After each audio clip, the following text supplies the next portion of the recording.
শুধু পেনাল্টিতে নয়, ফ্রি কিকেও চমৎকার আর্জেন্টিনা। এক ভুল দ্বিতীয়বার করে না মার্তিনেজরা।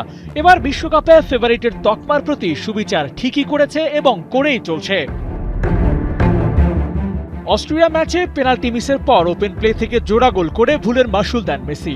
একই ভুল দুবার মেসিরা করে না, পেনাল্টিতে গোল করে সেটাই যেন বোঝালেন লাউতারো মার্তিনেজ। তবে আলাপটা যখন পেনাল্টি বনাম ফ্রি কিকের, তখন ফ্রি কিকেই বেশি নম্বর পাবে স্কালোনির শিষ্যরা।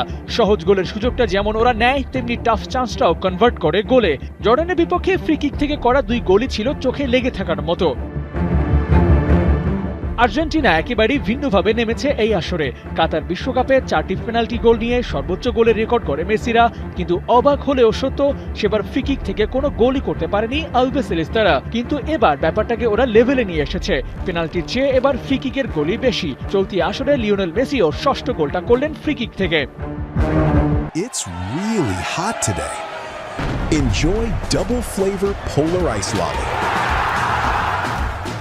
Polar, মন ভালো থাক। কার্লো আনচেলত্তি তাচ্ছিল্যের সুরে বলেছিলেন, এই আর্জেন্টিনা হাই ইন্টেন্সিটির ফুটবল খেলে না, কিন্তু গ্রুপ পর্ব শেষে সেই দলটাই এগিয়ে। খেলার ধরন, গোল করা কিংবা কনসিডারের হিসেব দুটোতেই আর্জেন্টিনা টপ ক্লাস। তবে সবচেয়ে স্বস্তির বিষয়, মিডফিল্ডে ছোটখাটো একটা পরীক্ষাও চালিয়েছে। শুরুর একাদশে রাখা হয়নি এনজো ফার্নান্দেজ, রদ্রিগো ডি পল, ম্যাকঅ্যালিস্টারদের। এক কথায় পুরো একটা নতুন সেট ইন্ট্রোডিউস করিয়েছেন স্কালোনি, আর সেটাও লেগেছে কাজে। কোচ এখন তাই নিশ্চিন্তে রাউন্ড অফ 32 ছকটা কষতেই পারবেন। ফুল প্যাক এনার্জি নিয়ে নকআউটে আর্জেন্টিনা। যেসব জায়গায় লুফলস, সেটাও এই ম্যাচ দিয়ে কাটিয়ে উঠেছে। হুলিয়ান আলভারেজের স্টার্টিংটা নিশ্চিতভাবেই স্কালোনিকে দিয়েছে স্বস্তি। এবার পালা ডু অর ডাই মিশনে নামা।